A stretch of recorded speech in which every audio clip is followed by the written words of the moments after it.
Steve Andrus here courtside with Rick Bozich, who was in the UK locker room, Eric Crawford, who was in the U of L locker room after the game. Rick, we'll start with you. UK finished like gangbusters, almost like they did against Wichita State. A 15-3 run in the final, 4:33. What was your sense of what attributed to that down the stretch? Well, I think you got to give a lot of credit to Alex Poythress. John Calipari was hard on him the whole game. He made some monstrous rebounds down at this end and played some really good defense after James Young fouled out. And you also have to give credit to Julius Randle. He made that drive and threw the ball in the corner to Aaron Harrison for the three. That was the only assist by a Kentucky player other than Andrew Harrison the whole game. Usually Randle takes it all the way in and draws the foul. He gave it up to Harrison, and he made the big play. Eric, same question from the other side. 15-3 run to end the game for Kentucky.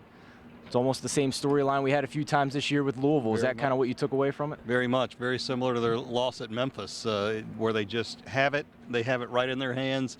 A big sequence was when Mango Mathiang nearly made a layup down there. It just rolled out. They wind up not getting the rebound. They don't go up 9. They stay up 7. They had one field goal in the last 6-11 of this game. And the other thing Rick Pitino talked about was free throw shooting. Kentucky's freshmen were 20 of 26 in this game. Louisville's team was 13 of 23. Those are veteran players, and you expect them. Russ Smith was 4 for 10 from the line. You expect better than that. It's not just us bringing up the comparisons of the Memphis collapse, etc. Chris Jones said the same thing. I asked him whether or not this is going to be a feeling of regret knowing that it slipped away, and he said without blinking always that this is going to be a game that he will regret. The seniors didn't quite look at it that way. What else were your observations of inside the locker room and also what you heard from Rick Pitino? Well, it was interesting. You know, Rick Pitino called it the end of an era, and that's pretty telling, and I think he's right because they're going to lose seniors, Tim Henderson, Luke Hancock, Russ Smith, Stephen Van Treese, and he believes he's going to lose Montrezl Harrell to the NBA draft. So it is very much one stopping point. They're going to start in the ACC. In fact, when Rick Pitino was asked, is it an end of an era for you? You're not going anywhere. He said all he's thinking about is his players right now. He hasn't thought about himself, so even that door is left open. Rick, for Kentucky, it's an 8 seed in the Elite 8, but I mean, let's not call them Cinderella. They were the preseason #1 team. The talent is finally starting to show itself right at the right time of the year. So what is your perspective of what Kentucky was able to accomplish not only today but in this tournament so far?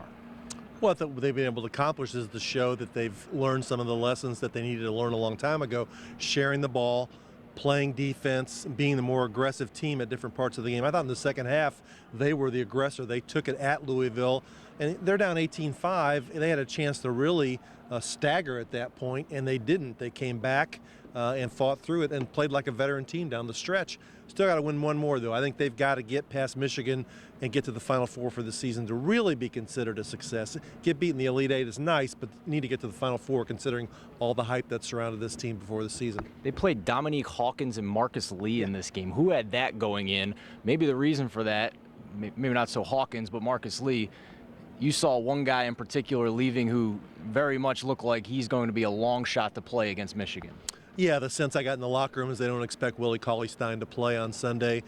We saw him leave on the golf cart with the crutches and the headphones in. His ankle's pretty severely injured. It certainly sounds like John Calipari was non-committal on that, whether he would play or not, but my sense was they don't expect to have him.